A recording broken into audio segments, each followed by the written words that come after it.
You found it. Your home for the best content on your favorite team, the Fighting Tigers of LSU. Do us a favor. Subscribe to the channel. Leave your comments below. And be sure to smash that like button.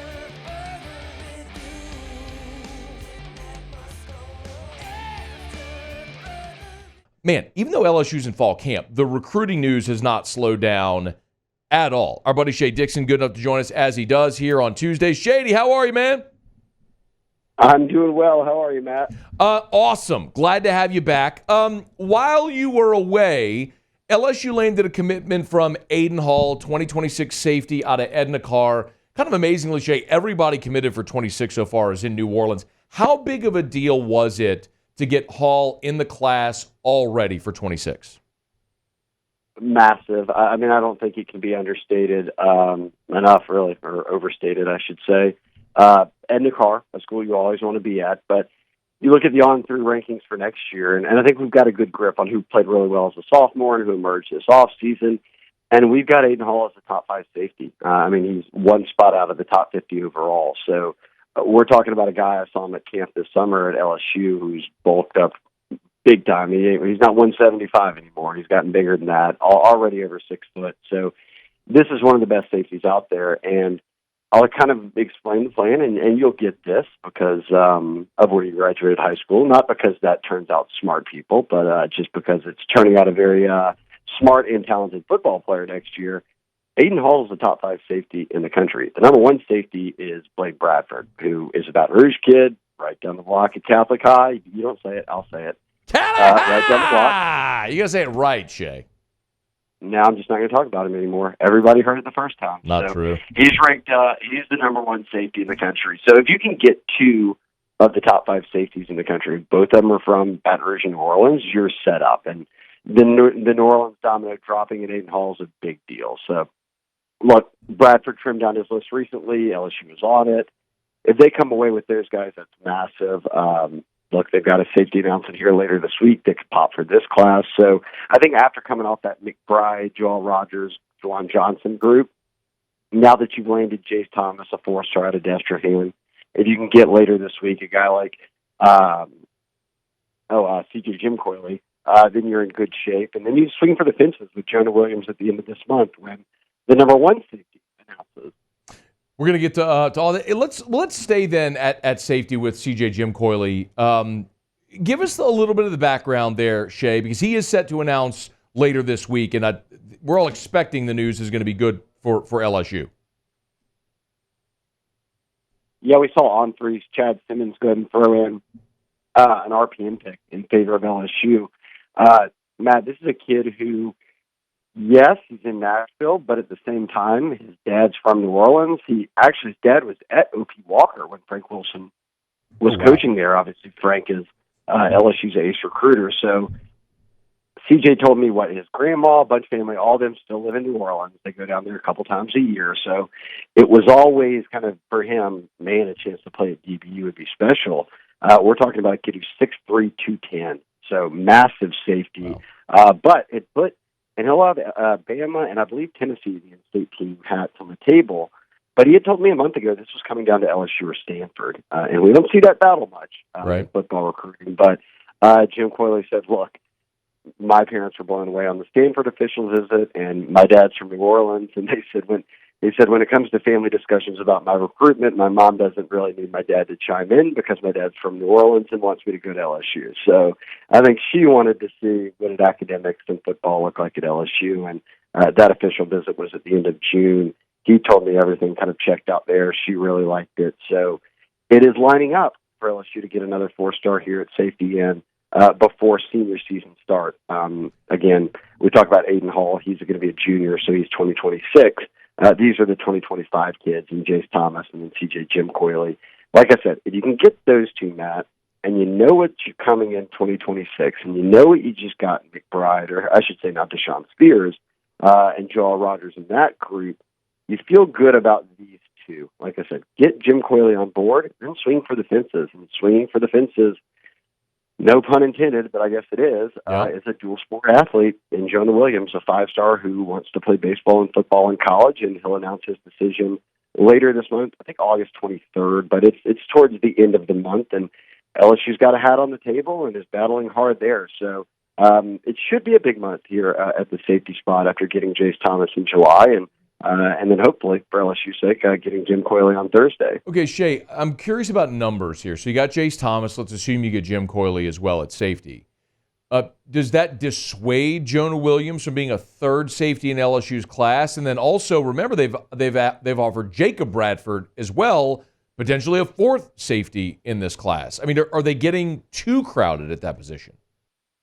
No, because I think most of what we know about that safety room are vets, right? Whether it was Sage Ryan or Major Burns or a transfer who's a vet and Jordan Gilbert, and that next wave, even Jordan Allen, is in year 3. So we haven't seen the Kylan Jacksons or the Deshaun Spears or Joel Rogers. So I think right now they're trying to flip that room, obviously, because you're going to have a lot of guys leaving that have been around for a long time.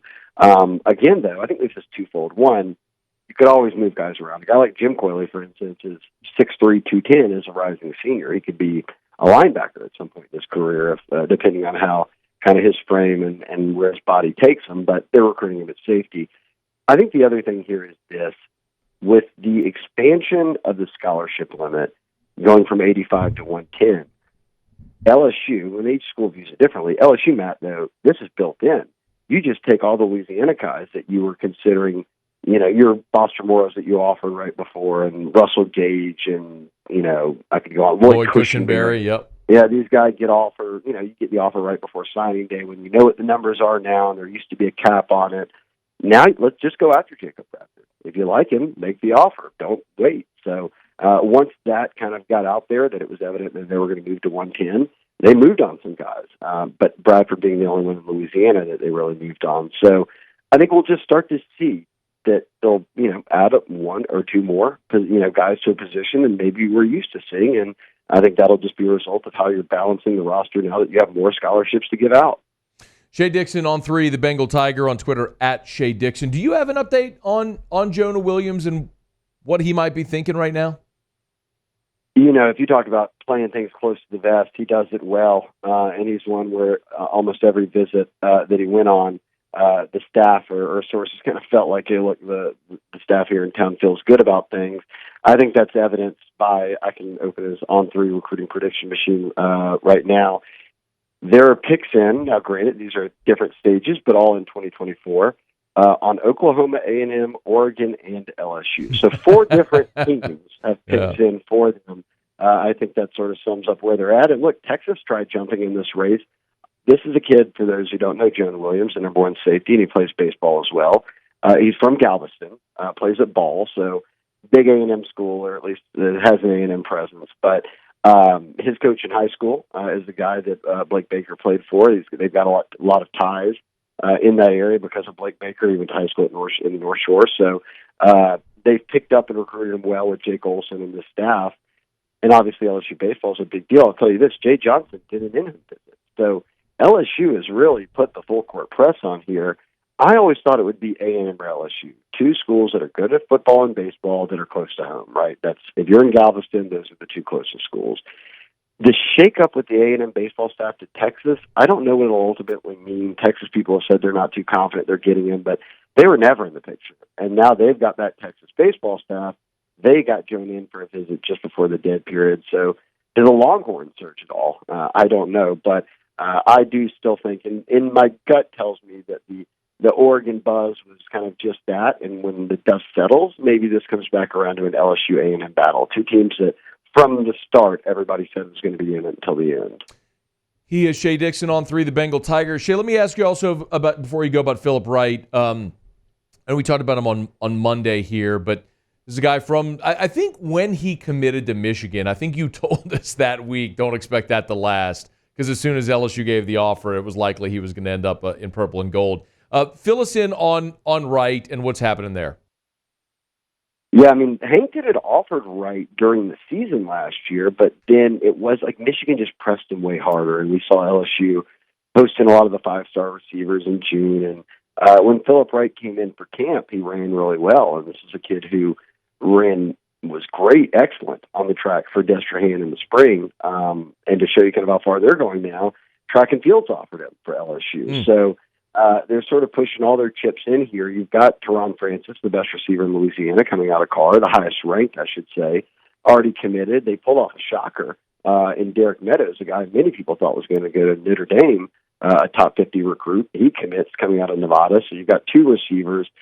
With a guy like Phillip Wright, I think you're trying to say, hey, look, how do we get to three receivers, and what's the quickest way to do it with a talented player? And that's Phillip Wright. It's Louisiana and go for the next best guy out there. And that meant flipping him from Michigan, but he was committed less than a month. I mean, he picked Michigan with an LSU hat on the table, but it didn't take long coming out of the dead period. He visited both schools, the Bayou Splash and Michigan's picnic, came home, and a week later said, look, I'm reopening things. And I don't have to tell you the lengthy tradition or history of Destrehan guys to LSU. And we talk about Jace Thomas, a guy in his class already. One of his good friends is committed to LSU out of Destrehan. They just signed Kalaj Cobbins out of Destrehan. They're in it for a lot of Destrehan guys, including Jabari Mack, who are underclassmen. So a wave of On3 RPM picks came in for LSU here. And we usually see the Destrehan kids shut it down before their senior year. I mean, that's a school that wants to go to the state title every year, and these guys are seniors. They kind of just want to focus on football and school. So I'm on any day now when it comes to Phillip Wright. I think he could announce at any point what his college choice is, and I'd be shocked if it weren't LSU, given how things have unfolded over the past month. Shea Dixon, On3, the Bengal Tiger. Great time to subscribe over there. Of course, you can get Shea on Twitter at Shea Dixon. All right, man, we appreciate it. Thanks as always. You got it. Sorry I wasn't around last week, but I'm here now. No more vacation. Billy did an admirable job pinch hitting. We're all good, man. We appreciate it, Shea. And I felt bad about missing it. Oh, it was covered. All right, we're good. It's all good. Hey, thanks so much for watching. Please leave your comments. I love to interact. And be sure to hit the red subscribe button below.